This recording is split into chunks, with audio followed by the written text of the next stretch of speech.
اداره‌های دولتی بهداشت زمین و آبیاری شهر و ناحیه‌های اگروصنعتی که منبع اساسی اپراسیونی برای خواجگی دهاتی ولایت به حساب می‌روند، امروز آمادگی‌ها را به موسم نوی اپراسیونی ادامه می‌دهند. طبق معلوماتی به ما رسیده تا به امروز اکثر کارهای وابسته به تعمیر دستگاه‌های برقی آبکشی، انشاءات‌های گیدراتکنیکی، تعمیر واسطه‌های چینک آب، تازه نمودن زهبر و زهکش‌ها، تازه نمودن خط شبکه‌های آبیاری، تعمیر ایستگاه‌های آبکشی، تعمیر چاه‌های عمودی و امثال آن به آخر رسانیده شده. مسئولین و متخصصان ساحه عزم دارند که تا نیمه دوم ماه مارس همه کارهای به نقشه گرفته شده را به انجام رسانند. چنانچه در خواجگی‌های جماعت‌های دهاتی شهر کانی بادام نیز امسال تازه کردن زهبر و زهکش‌ها و خط شبکه‌های آبرسان در حجم 25000 متر مربع به نقشه گرفته شده. این سمت کار الحال از نقشه پیش بینی شده بیشتر به انجام رسانیده شده است. باید تذکر داد که منبع اساسی آبرسانی به زمین‌های کشاورزی جماعت‌های دهاتی شهر کانی بادام کانال کلانی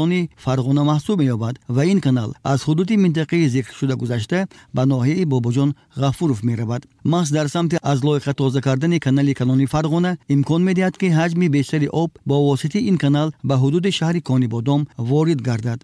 کشاورزان جماعت دهاتی به نام ابوالقاسم لاهوتی به مشکلی نارسایی آب پالیزی در آبیاری زمین‌های خود دچار می‌آمدند و این مشکل البته به حاصلناکی زمین و پیشرفت ساحه تأثیر منفی می‌رساند. امروز باشد با اندیشیدن چاره‌های ضروری و درست به راه ماندن کارهای آبیاری این نارساگاه برطرف شده ایستاده است. بهتر کردن اینفراستراکچور آبرسانی امکان می‌دهد که زمین‌ها سری وقت آبیاری گردیده کشاورزان از آن حاصل فراوان به دست آورند.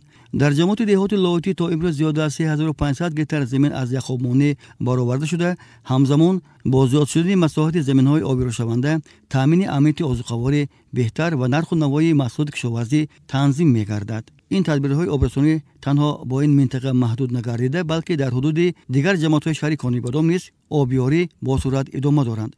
من آب یگان سال همین خیلی ماهی فعال با آب آمدگی نبود. من آب اومد همه درختای آب بردیم. من امروز نوبتی ما بود. من گندم آمون سادیم. طرفای قراشقم هم درختاش آب برده شد طریقی. انشالله همین سال دهقان‌ها نقد میشد. آمدی بهار معلوم که آب آمد دهقانی نقد میشد خلاص. تا به امروز زیاده از 25000 گتر زمین از یخ آبمانی برآورده شده. اون نه تنها به افزایش استحصال محصولات کشاورزی بلکه به بهبودی سطح زندگی اهالی من بعد تاثیر مثبت خواهد رسانید.